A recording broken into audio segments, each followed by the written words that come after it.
Les gars, bienvenue à tous sur ce nouvel épisode de Fight Week. Nico, comment tu vas?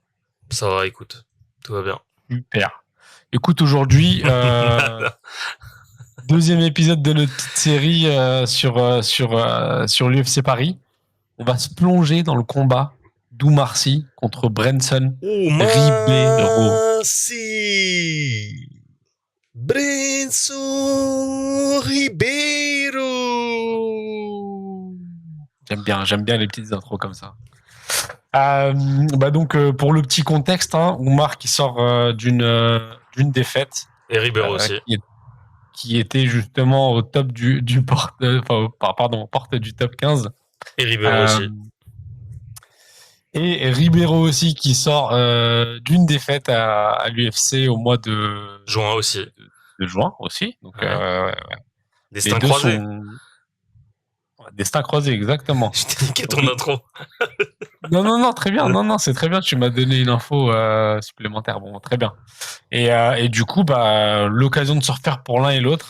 Mais surtout, on l'espère, pour Oumar, qui va devoir se relancer après cette déconvenue. Et surtout, qui se rapprochera, je l'espère, après ce combat du top 15. Parce que c'est vrai que son combat contre Menifield nous avait laissé dubitatif, perplexe, avec beaucoup d'interrogations. Qu'est-ce que tu peux nous dire de ce combat, Nico? De quoi? De contre Menifield? Non, Menifield, on s'en fout, on l'a déjà débriefé. C'était au mois de juin. Déjà, Ribeiro, il a perdu contre Mourzakanov.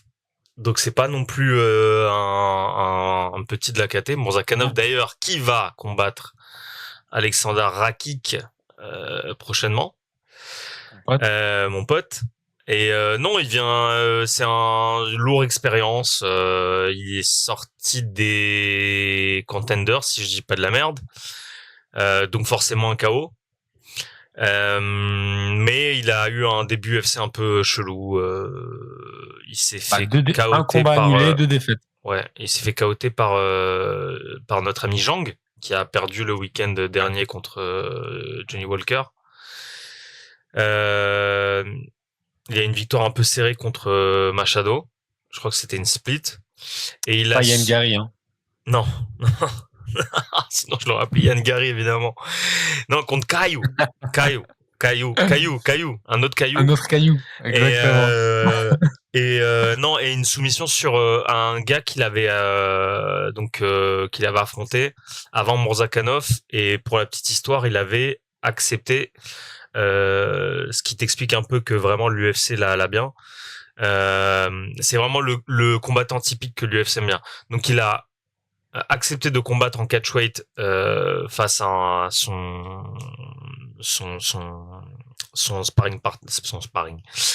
partenaire de combat Nurgozai, qui était à +3 je crois sur la balance. Ouais. Au Contenders, il a KO'té, il KO'te, il va très fort, il donne beaucoup d'espace en défense. C'est un espèce de bulldozer quoi. Donc on l'aime bien, c'est son style, son surnom, le gorille, gros bagarreur, mais pas que. Évidemment bon JJB, enfin évidemment, c'est un peu le cliché pour dire bon lutteur pour un caucasien, mais bon JJB pour le coup, mais il est vraiment il est quelle ceinture? Il doit être probablement noir corail, tu vois. Mais il a un overhand enfin c'est un bagarreur, tu vois. Donc forcément gros overhand, gros overhand. Il avance, il touche dur, mais il a quand même des soumissions en carrière. Donc je pense que dans l'opposition de style, je pense que c'est un espèce de Oumar Sy énervé, tu vois. Voilà. Ah ouais? Ouais. C'est un Oumar Sy un peu énervé, un Oumar Sy moins calculateur. Je dis pas qu'il a pas de fight IQ, mais je pense j'ose espérer, tu vois, que sans la pression, parce qu'il faut pas oublier peut-être que Oumar avait aussi la pression du 0, tu vois, du rouge sur l'affiche. Sur le débrief, ouais, voilà. Maintenant qu'il a plus cette pression du vert, qu'il a le rouge, peut-être que ça va un peu le libérer. Et puis il est à Paname. Même si, encore une fois, on a des signaux qui montraient l'année dernière, si tu te souviens, à Paname contre le Coréen, des signaux un peu d'alerte. Manyfield, c'était un signal un peu de frustration, je trouvais. Ouais, et d'alerte. Ouais. Et lui aussi, d'ailleurs, il l'avait dit, je crois qu'il était très frustré de ce combat. Ouais. Donc, après, à Paname, il y avait aussi cette blessure sur le pied qui avait peut-être, tu vois, un peu... ouais, dès le début, oui. Après, bon, rapidement, en tout cas, foutu son game plan en l'air, ou en tout cas ses capacités à aller chercher ce qu'il voulait, Oumar. C'est ça. Voilà. En tout cas, je pense qu'il a du sang-froid et en fait là il a pas réellement le choix que d'y aller. Il y aura des ouvertures, ça c'est sûr et certain qu'il y aura des ouvertures. Donc il y aura forcément des contres. Et puis je pense que autant on sous-estime le JJB de Ribeiro parce que gros striker, autant on sous-estime le grappling de Oumar. Je sais pas pourquoi les gens vraiment le grappling de Oumar. parce que les gens l'ont pas vu. Pas assez. Voilà, c'est ça. Les 2 dernières fois, on l'a pas vu. Non. Exactement. On l'a vu sur ses 2 premiers combats et après plus rien. Ou sur son premier combat. Non, sur ses 2 premiers combats. Sur Kotokos, c'est comme ça que ça là. Je crois. Ouais. Il le finalise à l'Apex assez rapidement. Mais justement, c'est ça l'interrogation qu'on a maintenant que tu nous as présenté Brenson Ribeiro. L'interrogation que moi j'ai, en tout cas, Nico, c'est au niveau du game plan. C'est au niveau du game plan pour Marcy, c'est au niveau de la structure qui l'accompagne. Il est à l'ATT, on est d'accord, hein, c'est bien ça. Il est à l'ATT, il s'entraîne à l'ATT. Ouais. Non, mais il est à ATT quand même. Je crois que maintenant, ça y est, c'est un combattant à ATT. Hein. Non, mais le management, c'est la BTT. Le management, c'est la BTT, ouais, exactement. Ouais. Donc il est pas team ATT, il est pas ATT. Il s'entraîne à l'ATT, mais il est team BTT. Il est BTT. Enfin, BTT. Mais en tout cas, pour moi, c'est ce qui pose problème. C'est que tu es dans une structure où est-ce que tu as vraiment un suivi et un coach qui t'est dédié, qui va bosser avec toi de manière très individuelle et personnalisée, ou est-ce que tu es tu vois, dans la masse de combattants et en fait, tu fais les cours collectifs, tu t'entraînes de ton côté et en fait, il n'y a personne qui est là pour te guider, te faire un game plan propre, basé sur tes forces, parce que l'interrogation, elle vient aussi de là, c'est que sur ces 2 derniers combats, on n'a pas vu son seul, alors qu'on sait que c'est sa force. Pourquoi ne pas mettre en place ta force quand tu rentres dans la cage et de toute façon, tu finalises au sol, tu finalises un gars en soumission, c'est tout aussi impressionnant, tu vois, tu peux aller très vite. Sachant qu'en plus, dans ta catégorie, t'as pas beaucoup de gars qui ont ces compétences-là. Et donc, ce qui ferait que tu pourrais devenir la kryptonite un peu de tout le monde, tu vois, dans cette catégorie où ça frappe fort, ça éteint, il y a beaucoup de strikers. Tu vois, tu pourrais avoir un argument très fort pour monter dans le classement en gagnant tes combats avec ton seul. Et c'est ça qui me pose problème. Et j'espère que je vais avoir des réponses là-dessus sur cet événement et sur ce combat-là, parce que ouais, mais c'est bien, si tu vois, c'est pas vraiment l'opposition rêvée pour avoir ce type de, enfin ce serait un peu risqué de prouver contre Ribeiro, tu vois. T'aurais pu prouver contre Manyfield ou avant contre Steki Dayong. Je crois que c'était ça. Hein. Non, mais en tout cas, oui, peut-être que c'est pas le meilleur adversaire pour prouver ce point-là, parce que justement, lui aussi, il est bon au sol. Après, moi, j'ai toujours des interrogations. C'est un Brésilien. Qu'est-ce que vaut vraiment son sol, tu vois? Comme dirait un certain combattant, who give him belt? Non. Who give this guy black belt? Non, mais non, tu peux pas. Il finalise, frérot. Il finalise avec des Kimura, donc voilà. Ah non, je dis pas, hein, je dis pas. C'est vrai qu'il a, Et il a fait finalisé. presque tout autant de soumissions que de TKO. Et attends, il l'a finalisé alors que c'était un gars qui s'était jamais fait soumettre avant. Ouais. Norgozai. Voilà. Ouais. Donc Non, c'est mais pas voilà. c'est pas un dernier, c'est pas un pur striker. Donc je suis mitigé sur l'idée d'adopter cette stratégie, même si pour éviter justement ces coups durs qui peuvent toucher à Ribeiro,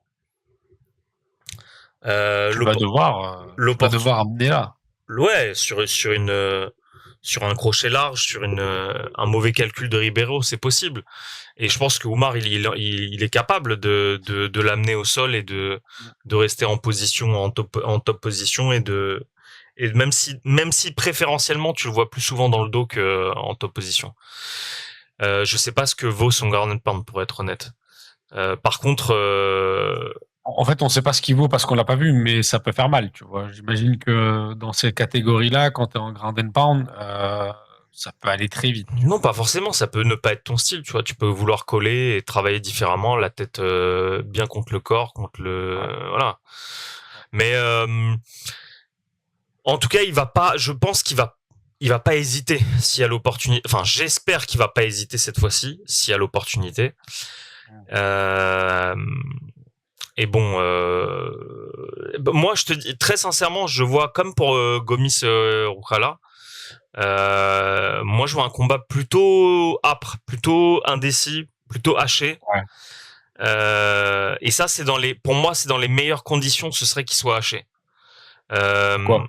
Parce que franchement, il tape fort en fait. Ouais, mais Il tape fort, justement, pourquoi Ribeiro. tu... Et bah oui, mais Oumar, je suis pas sûr que le menton, tu vois, ça soit. Parce qu'il y en a pas beaucoup qui l'ont touché Oumar en fait. Non.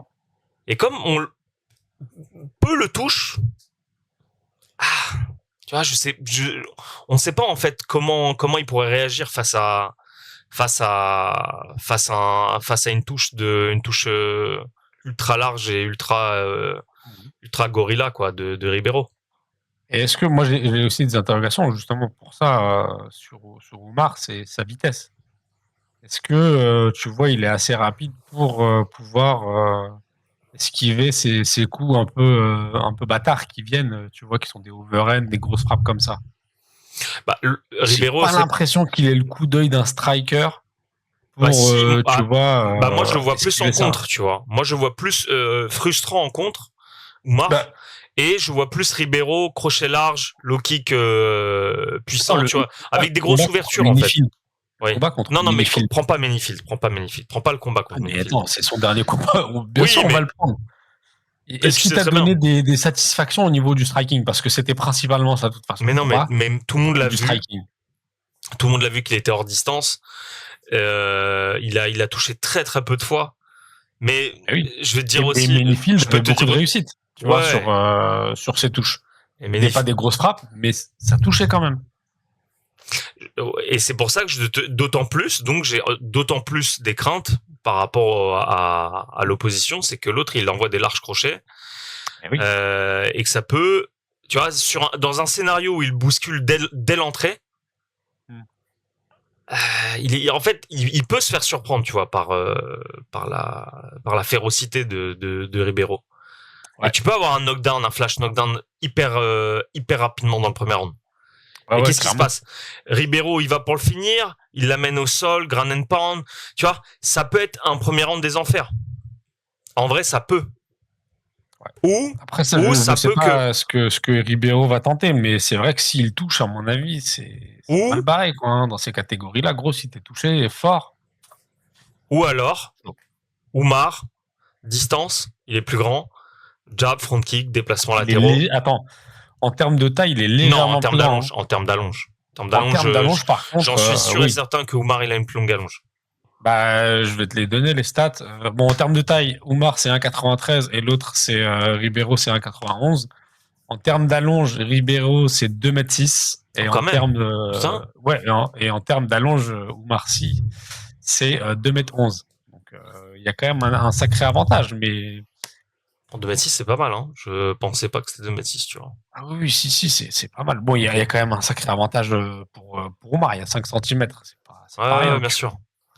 Mais voilà, si en gros, jab, front kick, déplacements latéraux, tu vois, gros footwork, tu fatigues Ribeiro, parce que forcément lui, sa marche en avant, tu peux très vite le frustrer si tu te déplaces bien.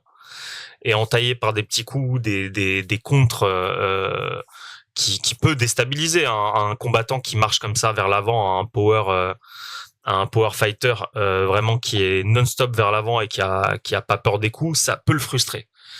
Donc ça peut être un scénario probable où tu peux te dire que sur les 2 premiers rounds, il tourne comme ça et où il peut résister sur le 3e. Ou alors il nous surprend et gros grosse maîtrise tactique et il tourne comme ça sur les 3 rounds, tu vois. Et il neutralise en gros Ribeiro. Ouais. Ça Mais peut jouer sur ça. Après, est-ce que moi, je pense que c'est le scénario le plus réaliste. Celui-ci où tu vois, c'est un combat tactique et Oumar l'emporte parce que il arrive à maîtriser le combat. Moi, je pense que ça va aller vers ça. Et j'espère que ça va aller vers ça parce que, comme on l'a dit, hein, tu vois, en termes de sol, Ribeiro en face, c'est quand même un client. Et en termes de striking, ça frappe fort. Et on n'a pas vu Oumar frapper fort comme lui, tu vois. Donc, éteindre mais des gars ou TKO des gars comme ça. je pense Oumar en vrai, très sincèrement. Mm. En vrai, il a reçu beaucoup de critiques sur le dernier combat. Mm.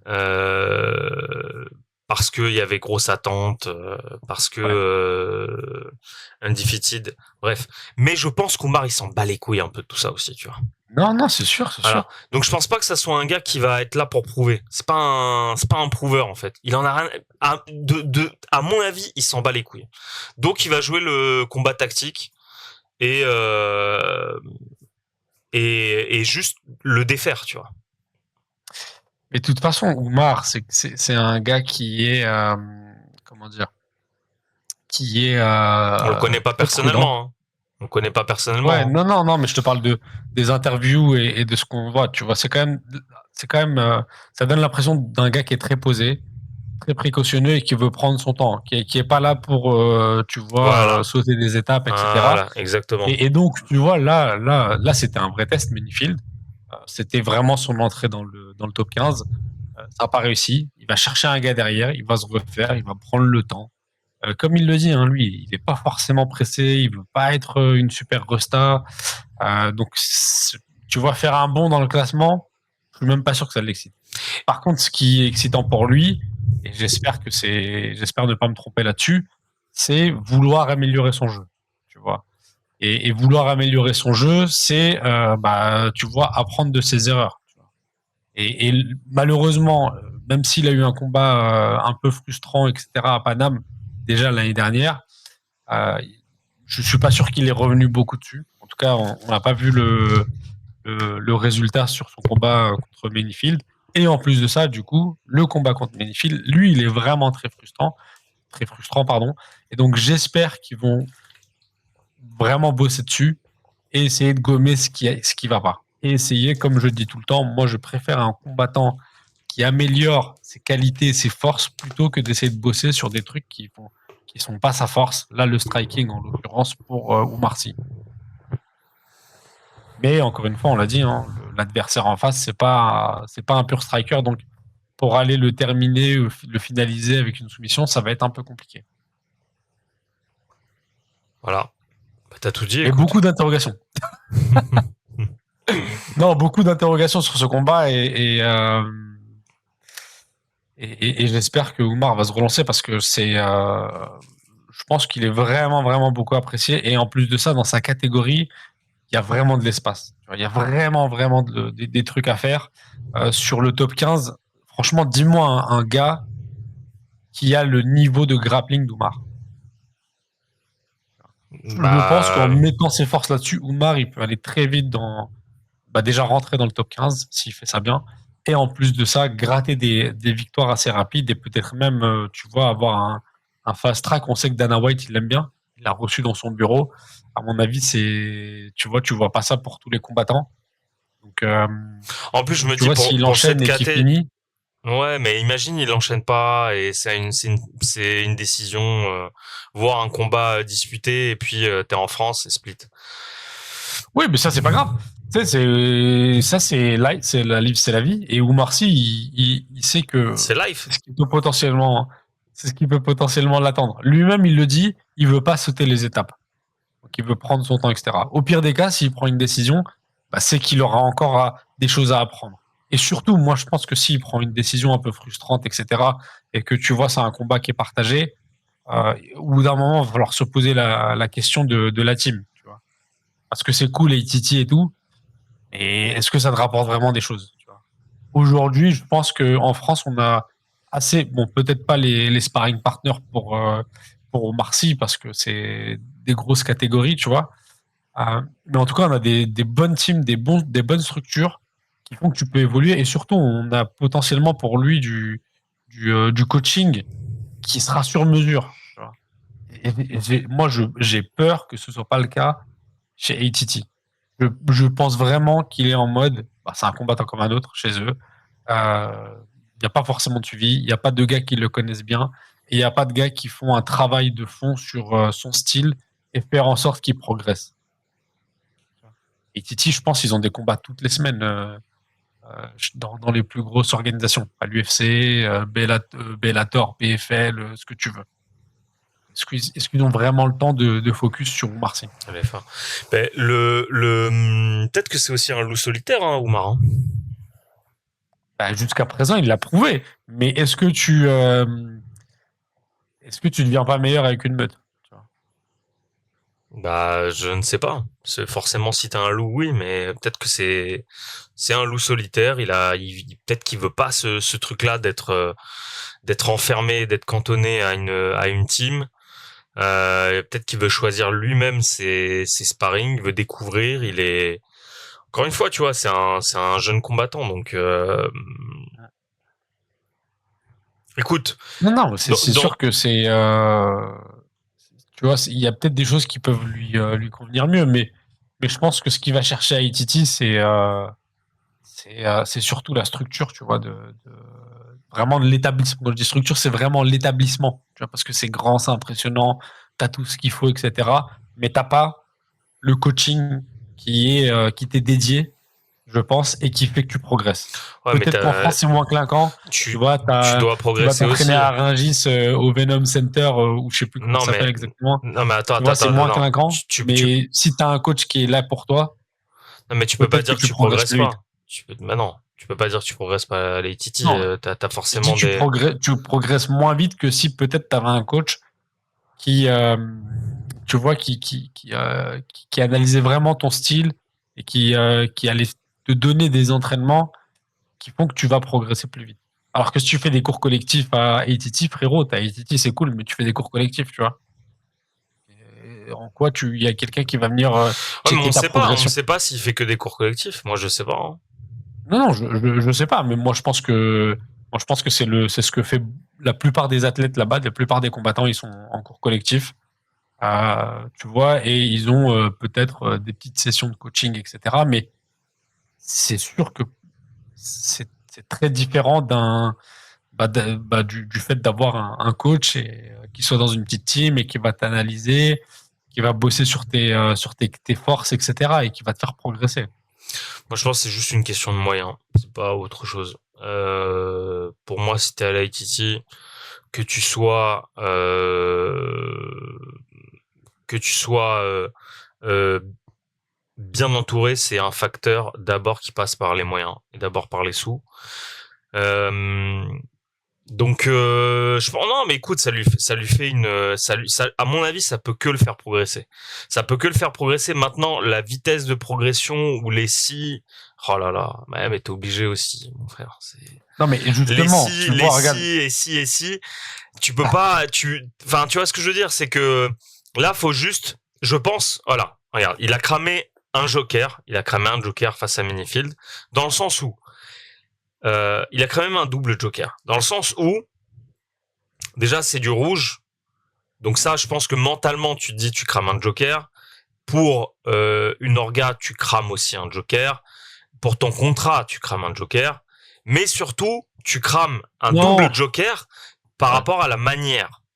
Et c'est là, tu vois, où C'est ça surtout. est-ce que toi-même, tu te dis pas, aujourd'hui, j'ai des forces, j'ai des chemins de victoire. Je me suis trop mis la pression. Je voulais trop être quelqu'un d'autre.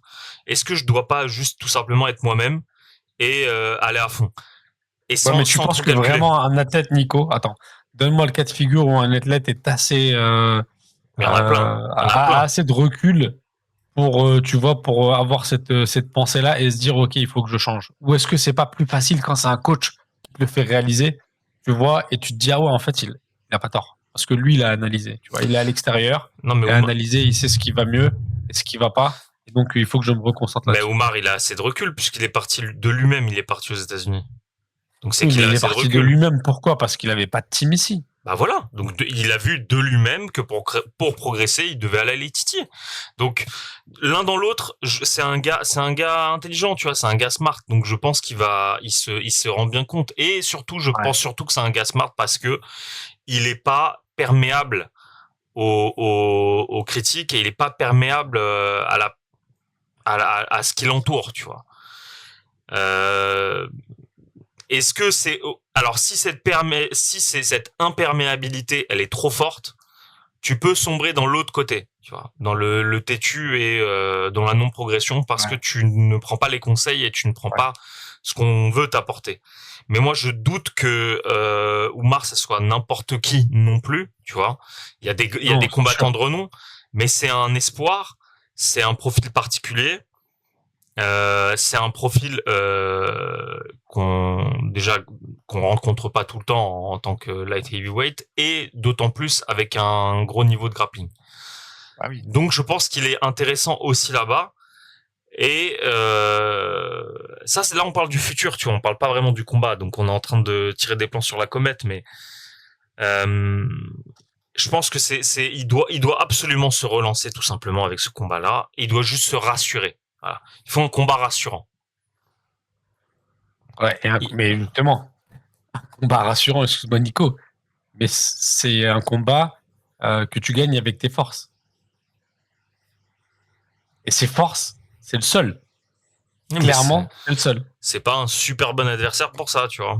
Et c'est ça la vraie interrogation. Et c'est là que le matchmaking, il est très bon Bah ouh, chez rien à dire, l'UFC. rien à C'est dire. qu'ils mettent deux gars qui ont À 29 chaque ans, fois, deux gars qui sont très bons, qui sortent de mais qui juin, ont, tu vois, et qui d'une peuvent défaite en s'annuler l'un et juin. l'autre. Ouais, non, clairement, non, mais c'est très fort. Très fort. Le matchmaking est très fort. Gomis Rukala aussi, hein, c'est très fort. Hein. Ouais, Enfin, ouais, exactement. à part Ziam Fernandez, tu regardes le matchmaking pour tous les francophones, Ouais, il est flippant. Il est ouais. flippant. Oki Mason, c'est flippant. Pitbull Keita, c'est flippant. Ruffy Sandy, c'est flippant. Bon, Celui-ci, c'est incroyable. bah on Mais en parlera. on va faire un Hmm. épisode là-dessus. Bon, est-ce qu'on a tout dit sur Oumar avant de passer au pronostic? Est-ce qu'on va pour ce combat? Bah ouais, écoute, je pense qu'on a tout dit. Hein. Je pense qu'on a tout dit. Ouais, du coup, hein, vraiment pour conclure, moi j'espère vraiment que Oumar va nous sortir une masterclass dont il a le secret et qui va repartir avec une victoire rassurante et que derrière on puisse, tu vois, reprendre un gars qui peut-être ouais, sera dans le top 15 ou tu vois, et s'en rapprocher un peu plus et que ça se fasse assez rapidement pour lui, sans trop de dégâts. Bon, vas-y. Donne-moi ton prono là. Comment Ouais, tu vois ce combat se dérouler et qui tu vois l'emporter? moi, comme je t'avais dit, combat haché, indécis, décision. Ouais. Moi, je pense que Oumar va se faire toucher. Ouais. Mais je pense qu'il va s'en sortir et je pense qu'il va frustrer Ribeiro. Euh, donc ouais, je dirais Oumar décision. Ok. Tu le sens venir le Oumar qui se fait toucher un peu et qui survit finalement et qui arrive à prendre une décision quand même. En fait, je le vois pas se faire toucher au premier round parce il est plus mobile que Ribeiro. Mhm. Mais je pense qu'avec la fatigue, tu vas forcément ton footwork qui va un peu en pâtir et c'est possible qu'il se fasse toucher. Voilà. Mais je pense qu'il va s'en sortir et qu'au point ça passera. Ok. Parce que au point tout simplement il touchera plus et il sera et pourquoi pas aussi avec une meilleure contrôle, tu vois. Un meilleur Ouais. contrôle, pardon. Ouais. Ok. Bah écoute, moi, mon prono, il est un peu différent du tien. Je pense que Oumar va le finaliser. Euh, soit par TKO, soit avec une soumission. Ça peut, hein. Coup de biais, coup de biais. Soumission, coup de biais. Un Une petit coup soumission avec dans le dos. en ayant bien travaillé pendant 2-3 rounds, tu vois, et je pense que ça peut le finaliser sur le troisième. Après l'autre il s'acharne, hein. Une bonne Ah, c'est endurance, hein. un, Franchement, c'est chiant parce que un gros mal, hein. réellement, c'est un matchmaking de bâtard. Vraiment. Je pense que vraiment là, tu vois, après bien avoir regardé cette carte, c'est l'un des match-ups les plus compliqués. Pour les francophones. Ouais, pour les Ouais, francophones, ouais, oui. ouais, Pour les clairement. francophones. Non, mais après Franchement, les autres, ils sont tous compliqués, hein, qu'on s'entende bien. Tu peux pas dire que Rufy BSD c'est facile. Mais je te parle en termes de style et d'opposition de style. ouais, Putain, c'est ça, c'est c'est chiant. ça. C'est chiant parce En que t'as fait, pas tu de vois, chemin. Rufi et BSD, c'est des styles différents. T'as des chemins. Voilà, Ouais. t'as des chemins pour l'un et l'autre. Mm, Pareil pour Nassourdine. Mais mm. là, vraiment, c'est deux gars qui peuvent s'annuler, quoi. Ouais, ouais, ouais. Et ce qui serait dommage, c'est qu'on ait un combat ennuyeux. Non, je pense pas que ça Les va deux être. gars qui s'annulent, etc. Mais moi, je pense pas. Je pense qu'Omar Mm. va le maîtriser. Voilà. Voilà, Ok. voilà. Bon, voilà, on a tout dit. Rendez-vous pour le prochain épisode, les gars. Je sais pas de qui on va parler encore. T'as une petite idée, Nico, ou pas? Bah écoute, on va faire dans l'ordre de d'apparition. Je pense que pour le prochain francophone, ce sera directement la main card. Non, il y a Ziam avant. Mais qui est en main card. Ah oui, t'as raison. Ah oui. Ah Donc oui. c'est Ziam en main card, donc on fera Kawe contre Et on en fait quoi Fares. de Sola qui se rajoute à cette carte? On sait pas si. Bah, il sera certainement en prélims. Non, il sera en Mais prelims. Bah écoute, on fera peut-être cela alors dans ce cas-là. voilà. Allez, Voilà, let's go parfait.